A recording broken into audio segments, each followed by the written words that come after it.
Donc voilà l'altimètre que j'ai en test. Donc là il est hors tension. Je vais lui injecter du 28 volts. Voilà. Donc il ne réagit pas tout de suite. C'est un peu la surprise aussi. Voilà. Là il est sous tension. Alors on va tout de suite observer le mécanisme de régulation. Donc vous avez ici deux rouages qui sont reliés à la capsule qui est en dessous. Ces deux rouages sont connectés sur un petit cache qui est là et une fourche optique. Donc il suffit de pousser un petit peu et là je cache, je cache la fourche optique et automatiquement le moteur se met en marche. Voilà, dans un sens ou dans l'autre. Là je vais essayer de filmer les deux en même temps. Dans un sens ou dans l'autre. Alors d'ailleurs, premier constat, la descente est plus rapide que la montée. Là je suis en montée et là je suis en descente. Ça me paraît normal. Donc voilà, là l'aiguille s'arrête. Alors pour bien montrer la petite particularité de l'ensemble mobile, là vous voyez la roulette qui est reliée à la fourche. Donc tout cet ensemble va se déplacer comme ceci. Donc j'ai tout simplement caché un petit cache. Là je vais simplement ici mettre un petit sparadrap, là juste là, pour forcer le moteur à monter, voilà, continuellement. Donc là il est en montée et on va voir ici, c'est très lent, hein, et la roulette va se déplacer de façon, voilà, et va passer sur une vis à la fois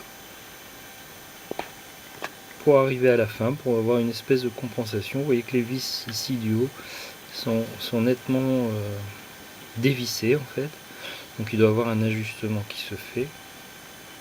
Donc là le principe c'est que comme j'ai caché continuellement, c'est censé, là ça va pas s'arrêter en fait. Voilà. Vous voyez que la vis a déjà atteint une deuxième vis. La roulette a déjà atteint la deuxième vis. Voilà, donc c'est une très belle mécanique, hein, avec en particulier ce petit élément là qui est un double, quand je manipule ici la compensation barométrique, c'est joli à voir, hein. Très très doux, impressionnant. Le moteur est très joli aussi, assez puissant, on va voir. Donc voilà, vous voyez, ça atteint presque la plus haute, donc je vais enlever ici la fourche est partie complètement à l'extrémité, donc je vais enlever le paradrap et là c'est reparti dans l'autre sens, à toute vitesse. Et d'ailleurs, quand ça part à toute vitesse comme ça signale une erreur, comme quoi c'est pas l'altitude n'est pas fiable puisque l'ensemble mobile n'a pas encore atteint sa position. Donc quand la position sera fiable, donc ça veut dire qu'on a chuté énormément.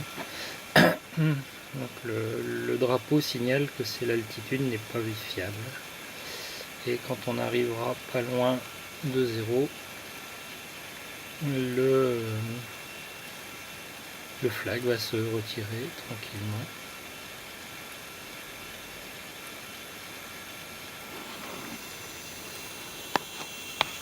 Et voilà, c'est stabilisé et le flag va disparaître. Voilà, l'altitude est de nouveau fiable. Donc voilà, maintenant il n'y a plus qu'à regarder où je peux placer un peu de capteur là-dedans. A très bientôt.